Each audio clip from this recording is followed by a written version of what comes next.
Olá a todos e bem-vindos a mais um episódio do Meia Hora à Conversa. Eu sou o João Stanislau e vou estar convosco no 25º episódio do programa, a estrear não só um novo layout, mas como um possível futuro presidente do Sporting Clube de Portugal, Nuno Sousa. Nuno, desde Olá. já, muito obrigado por ter aceito o meu convite e deixe-me questioná-lo, para quem não o conhece, quem é que é o Nuno Sousa e como pessoa, obviamente, e como candidato à presidência dos Leões. Olá, João, muito obrigado pelo convite. Pois eu sou uma pessoa português, nascido no Porto há 45 anos. Fiz toda a minha vida no Porto até completar o meu curso. Eh, Vivi, portanto, lá até aos 23 anos, em casa dos meus pais. Os meus pais eram transmontanos e foram trabalhar para o Porto no início dos anos 70. Portanto, nasci lá, cresci lá, e pode-se dizer que fiz-me homem lá, e depois, a partir dos 23 anos, vim para Lisboa, quando acabei o curso, vim trabalhar para Lisboa, e tenho feito a minha carreira profissional sempre em Lisboa. Por cá também casei-me, tive o meu filho, portanto, quer a minha mulher, quer o meu filho, são de Lisboa. Aliás, a minha mulher é de Oeiras, melhor dizendo, nasceu em Oeiras. O meu filho aqui é lisboeta mesmo.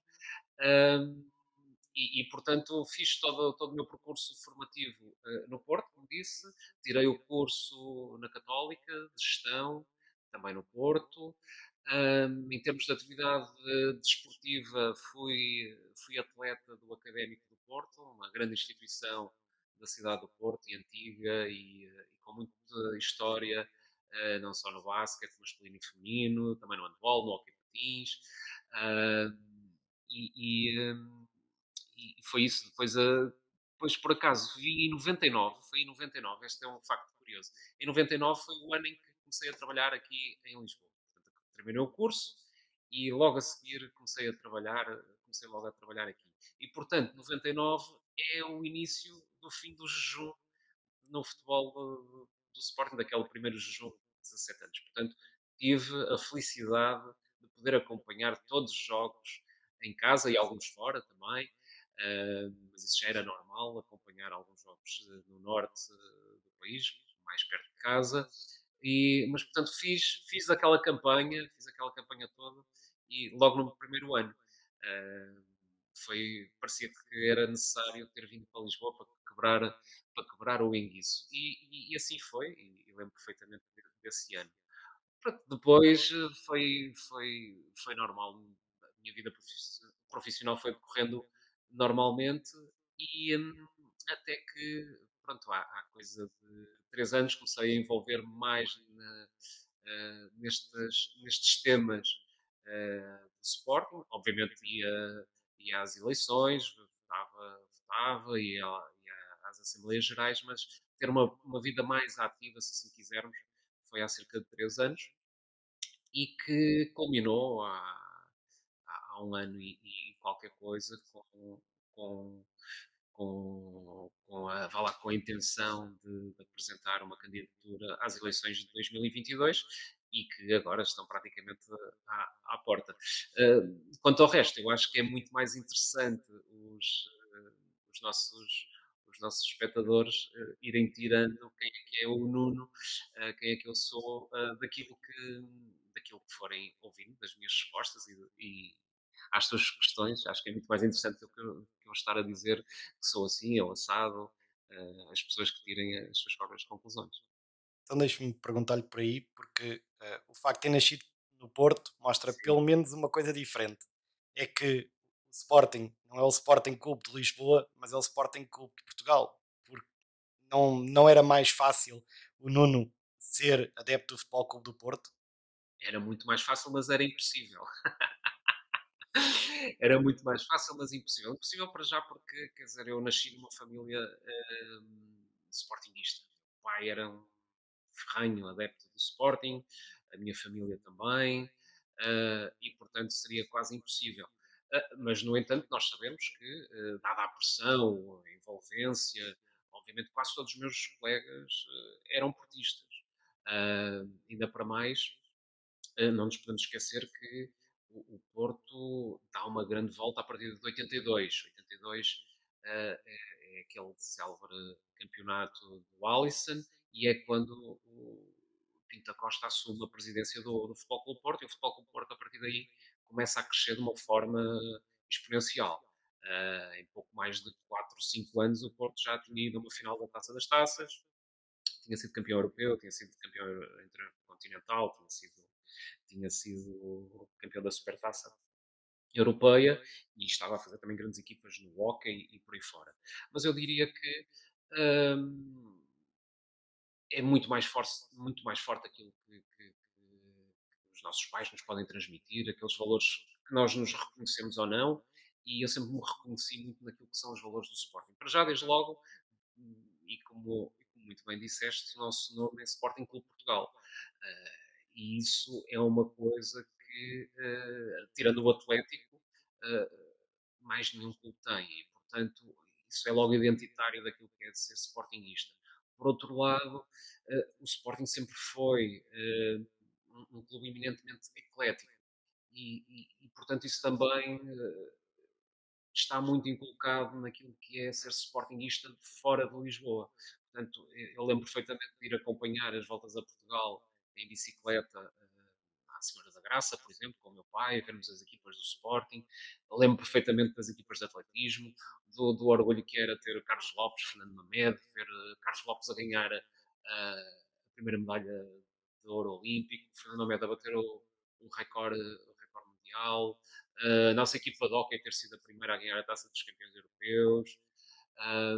Quer dizer, e todas aquelas histórias que a minha família contava, desde os pentacampeões do handball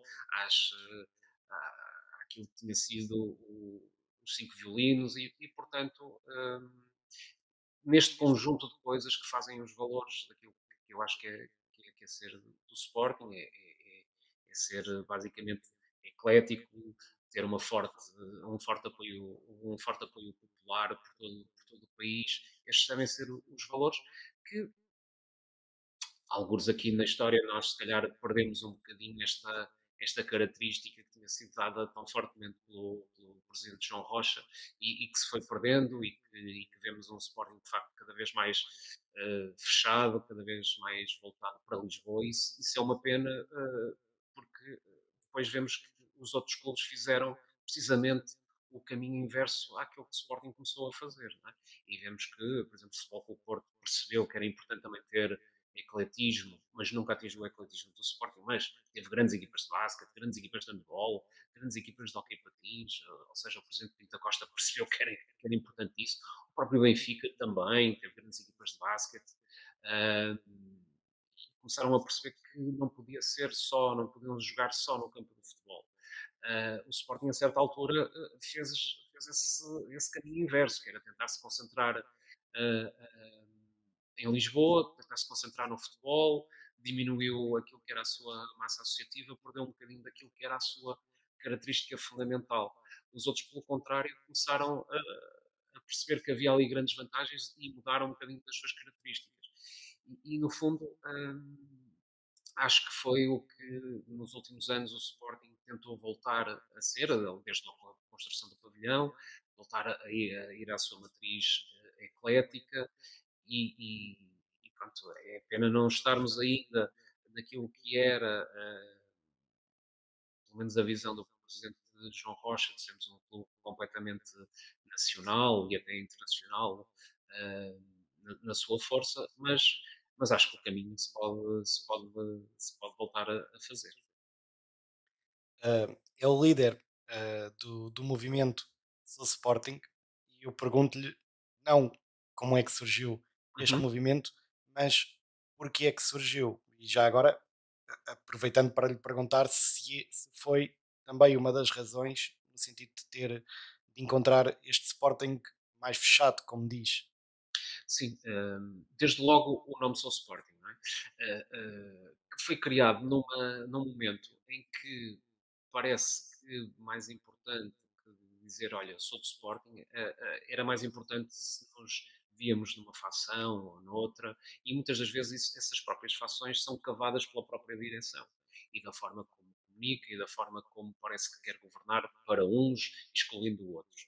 E, portanto, essa ideia de termos um movimento onde, independentemente daquilo que nos possam catalogar, nós podemos dizer, olha, o fundamental é ser do Sporting, é poderes dizer sou do Sporting.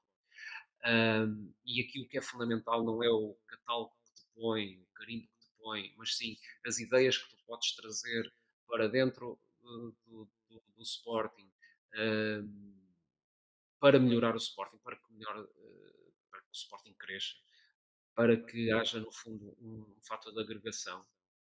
E é muito engraçado ver como isto funciona, mesmo na realidade. E posso dar aqui um exemplo que é que pode servir de exemplo para outros temas, que é em particular aquilo que eh, gera sempre muitas opiniões no Sporting. Tem a ver com o facto de os sócios terem diferentes níveis de voto consoante a atividade. Portanto, mesmo dentro do movimento, havia pessoas que achavam que era quase inegociável e, portanto, nós tínhamos um homem e um voto e explicavam muito bem o porquê, desde logo porque é uma tendência mundial e é assim que, em termos democráticos, as coisas devem funcionar. E, por outro lado, havia argumentos de como é que a antiguidade deve ser recompensada, se assim quisermos dizer. E, portanto, quando nós deixamos de estar a falar de pessoas e começamos a falar de ideias e daquilo que faz sentido para um Sporting do futuro, as pessoas conseguem se despojar da sua ideia inicial e começam a construir pontos. E como é que as pessoas começam a ver? Começam a ver que, afinal, todas concordam numa linha, que é a tendência é sem dúvida esta. E aquilo que faz mais sentido é nós caminharmos em direção a uma maior igualdade e equidade. E, portanto, a partir daí, a partir do momento em que as pessoas, em vez de estarem afastadas nas suas opiniões, começam a convergir naquilo que podem fazer a ponte das suas ideias, começam a construir uma linha e uma ideia para o futuro. E, portanto, começa a ser muito mais fácil.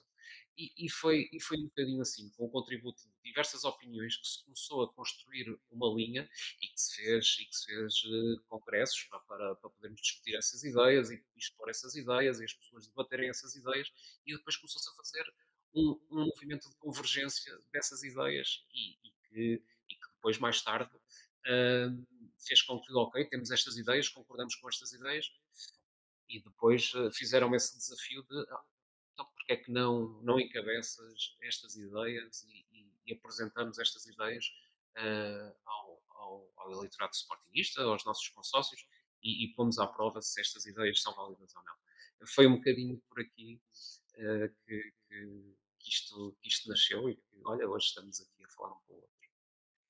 Quando apresentou as diretrizes eh, do movimento Sou Sporting o ano passado, houve uma delas que me chamou a atenção, porque é a minha área, que é a área da comunicação, Ah, muito eh, bem. foi onde disse que devia de sentir o Sporting em tudo o que dizemos.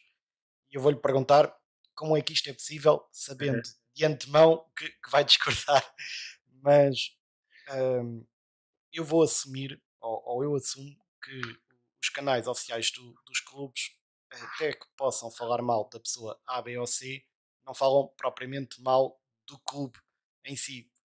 Pelo menos é a minha opinião. Por isso, Sim. como é que isto é possível? Olha, eu vou dar um exemplo. Se nós temos, por exemplo, membros dos órgãos sociais ou funcionários do Sporting, como por exemplo o porta-voz da direção, que vai para a televisão do Sporting, portanto, ocupando um espaço que é pago por mim, que sou sócio, por outros sócios, ah, ah, ah, e, e- e em termos da mensagem, aquilo que faz não é uma mensagem agregadora, mas sim defender, por exemplo, uma facção contra outra, seja ela qual for, seja ela qual for. Eu diria que não está a comunicar como sendo Sporting, está a comunicar como sendo alguém que está a defender uma parte. E o Sporting não é uma parte. Lá está, voltamos um bocadinho atrás e dizer que que interessa não são os rótulos ou os catálogos ou o que for. O que interessa é que somos todos sportinguistas. E quando eu digo a comunicação, no sentido daquilo que somos Sporting, vai muito por aqui. Mas não só. Acho que é fundamental. E houve alguns passos que foram dados nesta última direção. Não estou a dizer o contrário. Mas acho que se pode fazer muito mais. Para já, eliminar isto. Eh, esta comunicação de divisionista e dizer que uns são minoria, de bloqueio, outros é que são a maioria silenciosa. Isto é conversa politiqueira que num clube não deve ter lugar. O que os sócios do Sporting deviam, deviam de exigir é que, por exemplo, o seu jornal, e portanto se tem o nome Jornal Sporting, seja um projeto jornalístico e não tenha um diretor que é membro de um órgão social que eu saiba não tem carteira sequer de jornalista. Portanto, há alguém que assume o papel de diretor de jornal que é vice-presidente do Sporting e administrador da SAD. A meu ver, isto está completamente errado. Se nós queremos, porque então o jornal deixa de ser o jornal do Sporting e passa a ser jornal do Conselho Diretivo. E se nós começarmos a pensar nestas coisas e pensarmos, não, nós devemos é ter aqui um jornal que é um projeto jornalístico e, portanto, obviamente, sendo do clube, como tu dizes, ninguém está à espera que seja a falar mal. Aliás, isso falar mal, eu acho que críticas pode sempre fazer e muitas vezes as pessoas confundem falar mal com crítica. Isso é uma coisa. Mas vamos usar a tua expressão. Falar mal. Ninguém está à espera disso, mas também ninguém está à espera que aquilo seja um órgão panfletário, quase de partidário, a favor daquilo que é a direção. Não é isso que se quer. O que se quer, por exemplo, num órgão de comunicação oficial do clube, é que comunique resultados, fale, sem dúvida que pode falar de projetos da direção. Deve ser um meio privilegiado para a direção comunicar, mas das ideias, dos projetos, não de catalogar, não de fazer propaganda, que é aquilo que nós temos assistido. Por outro lado, acho que deve haver um pendor muito grande naquilo que é a organização da comunicação de meios de dentro do Sporting. O Sporting tem estado dependente muito de agências de comunicação externas. E isso, a meu ver, é errado. E como é que esta dependência tipicamente se dá?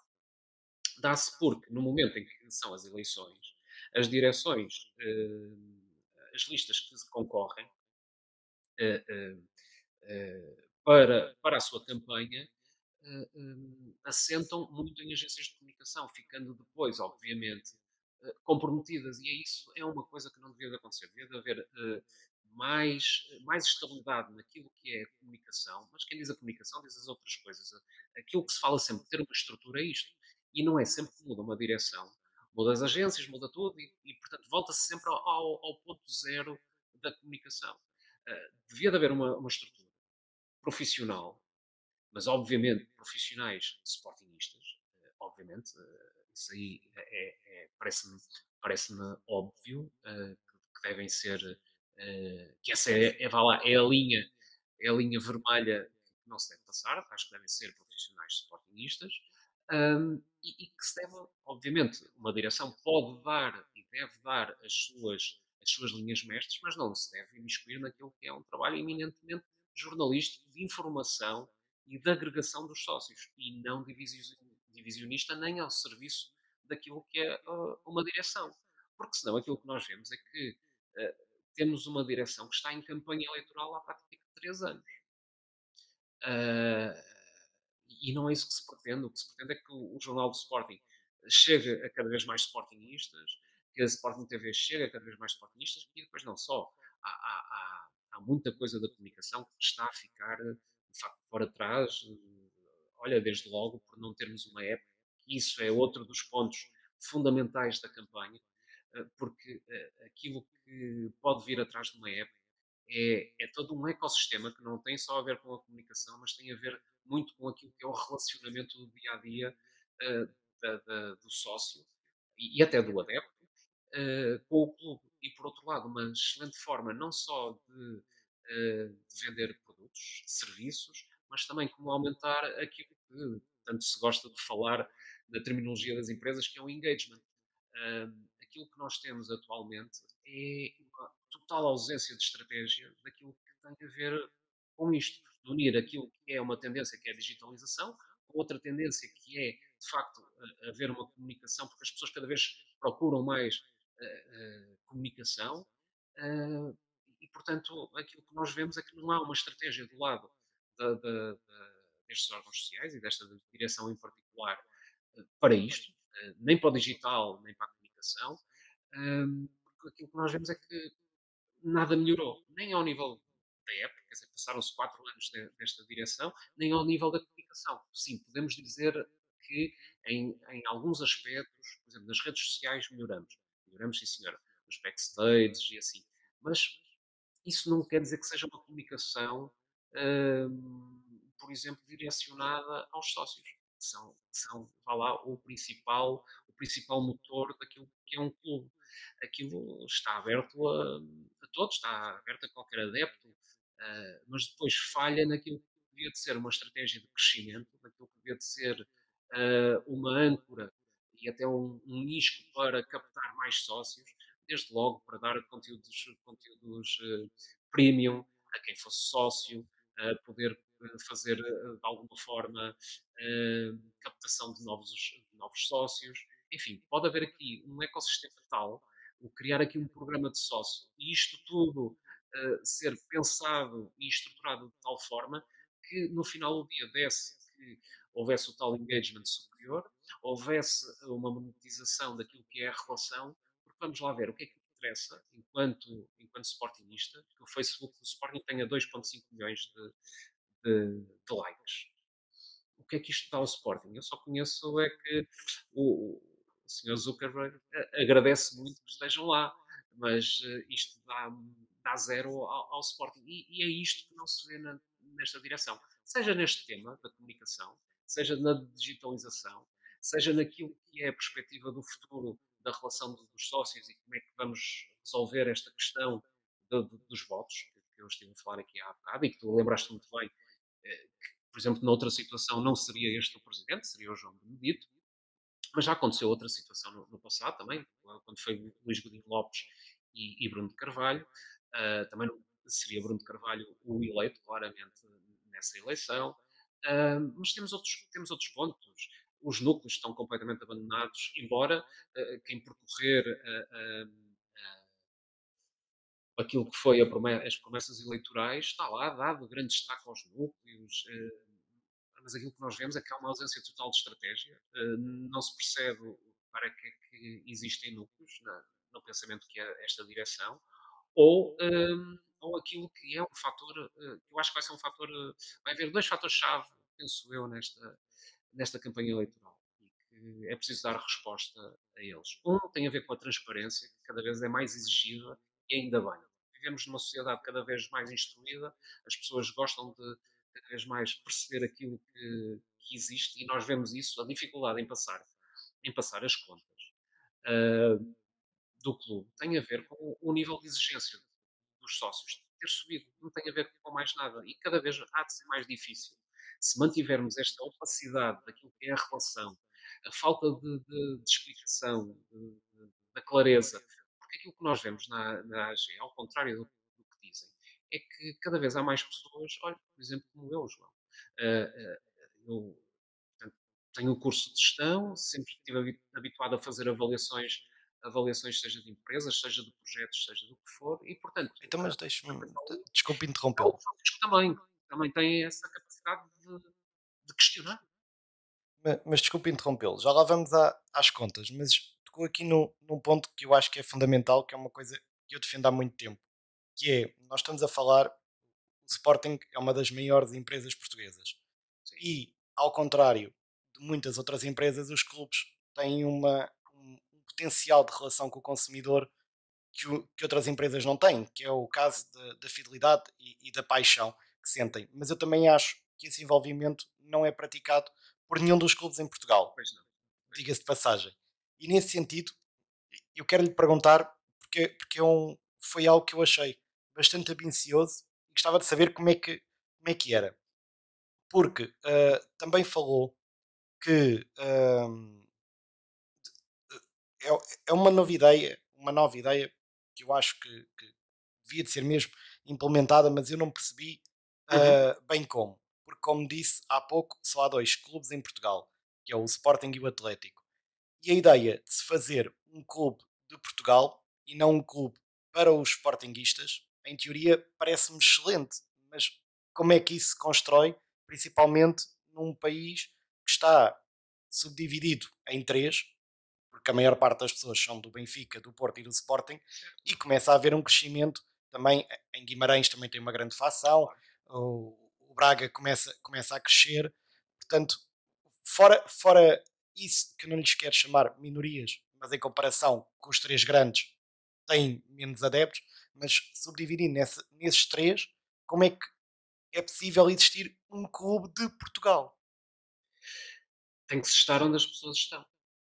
É tão simples quanto isto. Ou seja, nós não podemos dizer que somos Sporting Clube de Portugal e depois termos o nosso raio de ação apenas aqui à volta de Lisboa. Portanto, se temos crianças que estão a nascer hoje em Bragança ou em Vila Real de Santo António, o que nós temos que ter é uma forte presença onde essas crianças vão estar. E, portanto, temos que ter uma presença aonde? Nas escolas, desde muito cedo. Como? Apresentando uma oferta do Sporting, por exemplo, na ocupação dos tempos livres. Nós o que vemos é que todos os agrupamentos escolares de Portugal têm uma grande necessidade de ocupar esses tempos livres. Os pais têm uma grande necessidade porque chegam mais tarde, porque saem mais tarde dos empregos. Bem, agora até estamos aqui numa situação um bocado híbrida, mas há muita gente que nem nessa situação híbrida pode estar. Tem que estar sempre presencialmente e, portanto, tem uma dificuldade de estar quando os filhos acabam as aulas. Portanto, nós temos que repensar isto tudo. E há propostas no programa para isto. Tem que se lançar um programa nacional para estarmos presentes onde as crianças estão, porque não vale a pena, ninguém pensa que vai mudar agora, aos 15 anos, a mente de um jovem que é do Benfica para ser sportingista. Isso não vai acontecer. Mas podemos começar a pensar que daqui a não sei quantos anos podemos inverter aqui esta situação do Sporting se ter voltado muito para Lisboa e voltar a ter uma presença do Sporting, e esse é um dos pontos que está lá nos pilares, nos 11 pilares que eu disse, que é em todo lado, nas escolas, nas ruas, eh, de meninos, de pequenino rugem os meninos. E tem que haver um programa estruturado para apresentar às juntas de freguesia, aos agrupamentos escolares, naquilo que o Sporting é bom. E no que é que o Sporting é bom? Na prática desportiva. E com isso, há vários estudos que complementam isto, que tendo uma boa prática desportiva se consegue também melhorar aquilo que é a performance escolar. Não é? É a velha frase mente sem, corpo são. E pode-se introduzir este tipo de atividades. É preciso é que seja de uma forma estruturada, obviamente com um núcleo aqui central, junto da direção, mas obviamente depois tem que ser onde as crianças estão e tem que ser por todo Portugal. Ora, se uma criança de Bragança nunca viu uma equipa do Sporting, a não ser pela televisão, ou nunca viu uma camisola do Sporting, ou nunca viu ninguém a atuar ou a agir em nome do Sporting, é óbvio que fica muito mais difícil ter esse tal sentimento do que é ser sportingista. E obviamente que se nós não ocuparmos este local, alguém há de ocupar. Temos que ser nós antes que outros o façam, e há outros clubes que o estão a fazer. Uh, Disseste muito bem, o Braga e o Guimarães, na sua zona, estão a fazer isso, mas quer dizer, temos um Portugal inteiro para o fazer. Temos um projeto, temos pessoas já pensadas para isso, que foram pessoas que ajudaram a construir, no fundo, estas ideias, e no programa, obviamente, depois não vai estar, não vão estar os planos de ação, não é? Temos ali a proposta na sua globalidade. E, obviamente, depois há aquilo tudo que é os planos de ação de cada um. Mas, quer dizer, já está pensado e depois é preciso começar a trabalhar isso. Agora, o que nós vemos, João, é que o Sporting pura e simplesmente está parado. E todos os temas que eu já referi aqui, o Sporting está parado. E até em relação a outros clubes, pode-se dizer mesmo que está atrasado em relação a outros clubes. E isso é que não pode acontecer. Porquê? Porque nós sempre nos habituamos a que o Sporting fosse o líder, não é? Que estivesse sempre mais à frente em algumas coisas, e infelizmente até estava tão à frente que foi o primeiro a fazer alguns erros. Mas até nisso podia ter sido uma vantagem se tivesse sido o primeiro a recuar. Mas lá está, perdeu-se um bocadinho essa, essa vanguarda daquilo que era ser sportingista. Então, eu vou-lhe perguntar por, por aqui, porque Uhum. já percebi que a época passada terminou como uma das melhores em termos desportivos para o Sporting. Mas nem tudo correu assim tão bem, não é? E agora pedi-lhe também para introduzir aqui a questão das contas, porque Sim. há muita ideia e a própria comunicação social passa um pouco isso, de que desde que o clube ganhe, os adeptos aprovam as contas. Mas depois isso não é bem assim. Pelo menos no Sporting não foi bem assim. Não, não foi. Portanto, quando temos uma época de excelência como teve o Sporting, como não tinha há muito tempo, principalmente no futebol, Uhum. como é que tudo não corre bem? Pois, porque esse é que é o grande segredo, não é? É conseguir-se ter excelentes resultados esportivos e, ao mesmo tempo, conseguir que tudo seja feito de uma forma sustentável. Isto é tal e qual como na economia, no crescimento, em tudo. E isso é um dos grandes temas que hoje em dia temos, não é? É como é que se consegue manter a economia a crescer de uma forma sustentável. E é a mesma coisa em termos do clube. Como é que se consegue ter bons resultados desportivos sem que isso deteriore aquilo que é o fundamental e o sustentável, que é como é que conseguimos ter boas contas para não hipotecarmos numa época e depois entrarmos tudo, a deitarmos tudo a perder por causa de termos ganho numa época. E nós, sportinguistas, verdade seja dita, estamos escaldados, porque nós lembramos perfeitamente o que aconteceu a seguir a 2002, onde ganhamos o campeonato de 2002. E aquilo foi tão insustentável, se assim quisermos, que o próprio treinador Lázaro de Bologna disse que no ano a seguir, se bem nos lembramos, por exemplo, André Cruz e Phil Bed e mais outros jogadores, não havia dinheiro sequer para renovar com eles. Portanto, já se viu que na época a seguir a coisa não correu tão bem. E, portanto, aquilo que é o segredo das coisas é, de facto, fazer de uma forma sustentável. E se ganhar, por acaso, naquilo que é o caminho de crescimento, não se mudar o que é a trajetória daquilo que se ficou definido antes. E este é o grande segredo. E a verdade é que, como disseste muito bem, ganhamos, mas as contas não estavam assim tão bem. E quando temos o próprio Conselho Fiscal, e isto no clube, a dizer que, mesmo neste orçamento que foi apresentado, e foi chumbado, e continua chumbado porque não foi ressubmetido um novo orçamento. E, portanto, basicamente o Sporting, o clube, está há 2 anos sem orçamento.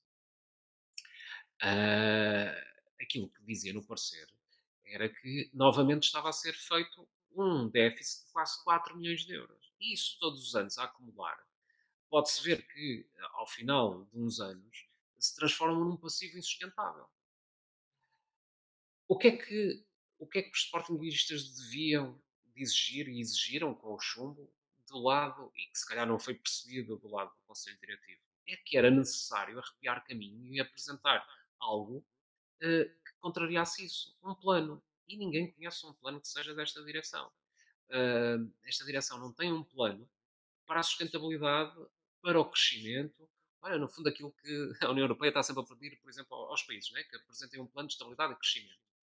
Onde, no fundo, se vê metas a médio e longo prazo daquilo que é o caminho a atingir e quais são as grandes métricas daquilo que foi definido como fundamental conseguir-se atingir. Alguém conhece isso no Sporting?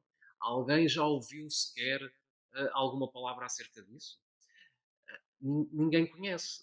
Mesmo o programa eleitoral desta direção era bastante parco nisso. Mas, por exemplo, havia uma medida, e aqui medida era não uma medida, não era aquilo que queriam fazer, havia um objetivo, por exemplo, era atingir os 200 mil sócios. Onde é que está esse plano de tentar atingir os 200 mil sócios? Onde está o tal ecossistema que eu há bocado em 2 minutos tentei dizer como é que hoje em dia se consegue, ou pelo menos é a nossa proposta, depois de muito pensar e de muito estudar o que está a ser feito lá fora, por exemplo, no Bayern de Munique, que é o clube que tem mais sócios, e todo o ecossistema que eles conseguiram montar, e o Manchester United também, daquilo que é o engagement dos fãs, como se diz, no ambiente digital. Onde é que está esse plano? Não há nada disso. E, portanto, aquilo que é expectável é que esta direção, ao nível do futebol, viva ou sobreviva muito à custa de esperar que haja uma grande venda ou duas vendas por ano. E nós já vimos que isso é, no mercado em contração, é impossível, isso não é sustentável. O que é sustentável é ter uma operação equilibrada e depois, quando se vende um jogador, isso ser reinvestido ou abatido ao passivo. É isto que qualquer pessoa sensata deveria de fazer. E não foi isso que nós assistimos. Assistimos que o Sporting nunca teve tantas vendas, mesmo em crise, pelo menos foi vendido assim, nunca teve tantas vendas, mas por outro lado, grande parte dessas vendas foram transformadas em compras e muitas dessas compras eh, sem perspectiva de qualquer rendimento futuro financeiro e desportivo. Algumas sim, mas a maior parte delas não. Aquilo que nós continuamos a ver é que, de facto, a nossa formação e aquilo que são os jogadores formados em Portugal e no Sporting em particular é o que dá melhor rendimento desportivo e depois também financeiro.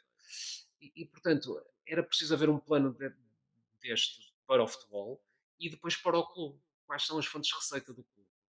Basicamente são as cotizações. Enquanto não se fizer a reestruturação financeira, não nos podemos esquecer que o clube já não é dono da sua marca, já não é dono do seu estádio e ambos até 2063 e não obtém nenhuma receita disto. Portanto, é praticamente impossível, se continuarmos a trabalhar neste modelo, que os milhões que o clube tem de passivo sejam algum dia abatidos. Isto isto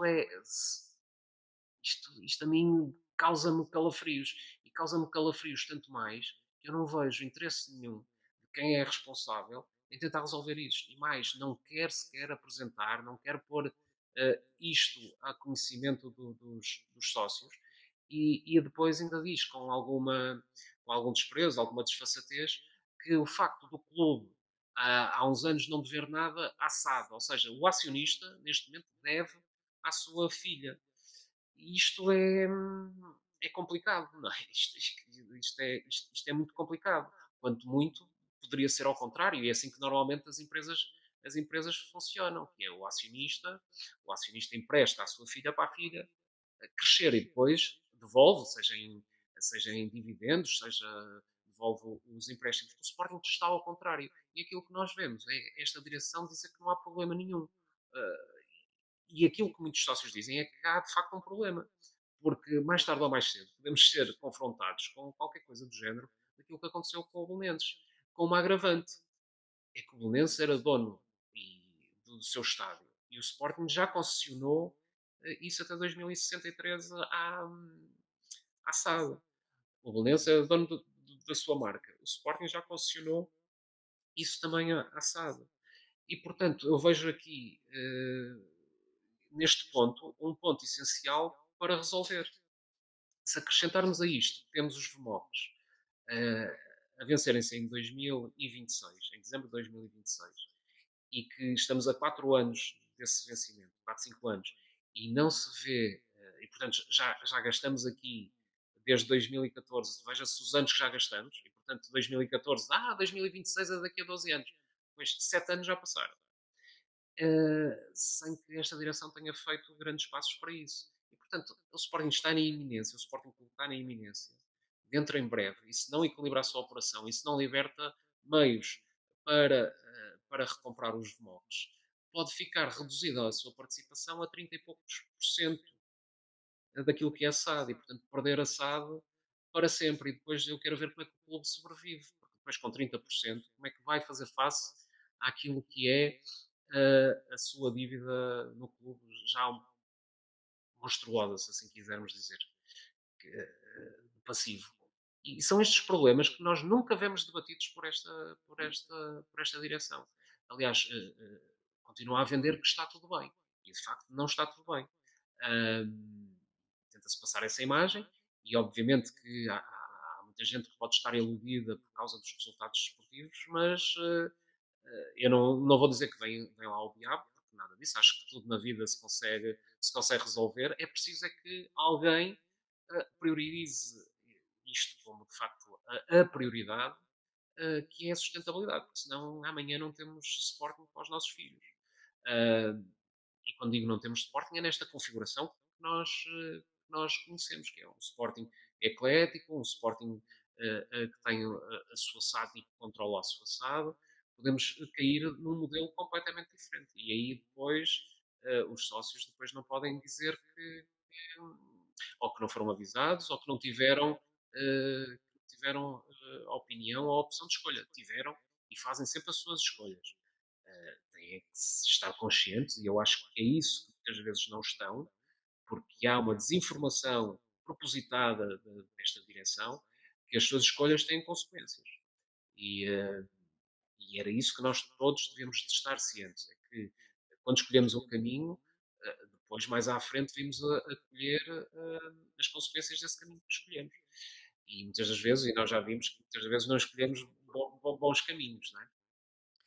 Deixe-me dizer-lhe que esta questão dava para Ui, muitas meias horas. exato. Hum, Infelizmente, nós já passámos o nosso tempo, mas o bom do digital é que não há um controle. E eu nisto, eu há outra pergunta que eu lhe quero fazer, porque Força, disse, João. e eu sei que estava a falar em relação aos meios da comunicação e da informação, mas informou que as pessoas que deviam de estar a liderar os vários processos do Sporting deviam de ser Sportinguistas. Mas talvez a compra mais unânime dos últimos Sim, tempos do Sporting foi de um assumido benfiquista, que é o atual treinador de futebol, que é o Rubén Amorim. sim. Na sua opinião, e dado aquilo que disse, ao dia de hoje, que é o Aham. dia 4 de novembro, que é o dia que nós estamos a gravar, o Rubén Amorim, se fosse presidente, era a sua escolha? Sim, para mim há uma coisa que é fundamental. Os contratos são sempre a cumprir e, obviamente, está a fazer um excelente trabalho. E quando eu disse aquilo dos profissionais sportinguistas ao nível da comunicação, tem a ver que, obviamente, um sportinguista eh, para comunicar, para comunicar, tem que conhecer mais profundamente aquilo que é o ser sportinguista, tem que conhecer os diversos pontos do Sporting. O Ruben Amorim foi contratado para uma função altamente especializada, que obviamente aí não é fundamental ele ser sportingista, ele seja do clube que quiser. Ah, e quando estiver lá em casa que tenha muitas, que tenha muitas desilusões. Ah, Aqui o que interessa é de facto a performance que o Ruben Amorim tira dos seus jogadores. E nisso está a tirar uma excelente performance. Portanto, sem dúvida que seria o treinador. Para mim, os contratos, só em último caso, só em cataclismos, é que não devem ser cumpridos. Aliás, acho que uma das razões do insucesso desportivo do Sporting, uma,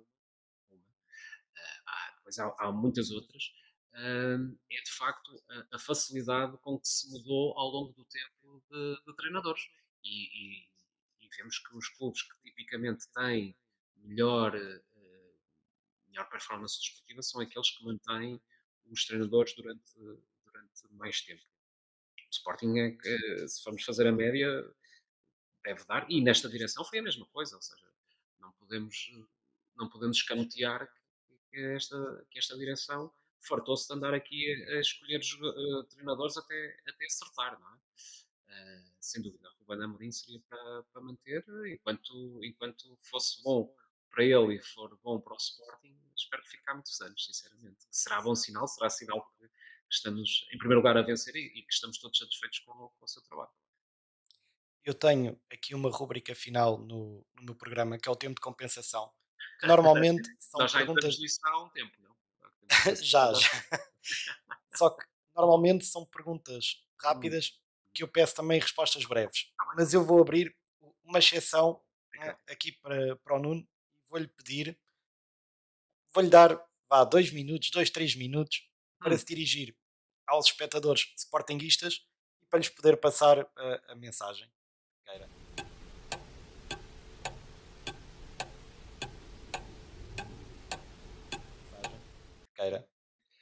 A mensagem é muito simples, vamos entrar numa fase de pré-campanha e depois de campanha, e aquilo que eu gostava dos meus consócios era que participassem neste momento tão importante. De facto, que se consciencializassem que as nossas decisões têm impacto e, portanto, nós devemos tomar uma decisão, seja ela qual for, informada, devemos nos tentar informar o máximo possível, tentar perceber e distinguir também um bocadinho aquilo que é o trigo do joio, tentar perceber aquilo que são candidaturas sem projeto, em que o denominador comum são mais as caras e muitas das vezes onde se formam sacos de gato, e em vez de ser as ideias e o projeto e aquilo que essas equipas se propõem a fazer. Portanto, terem mais atenção a isso é fundamental para terem uma decisão informada. E claro que se essa decisão for a favor da nossa lista, tanto melhor, mas eu acho que o fundamental será, de facto, isto: é que ser uma campanha pela positiva, uma campanha onde se fala.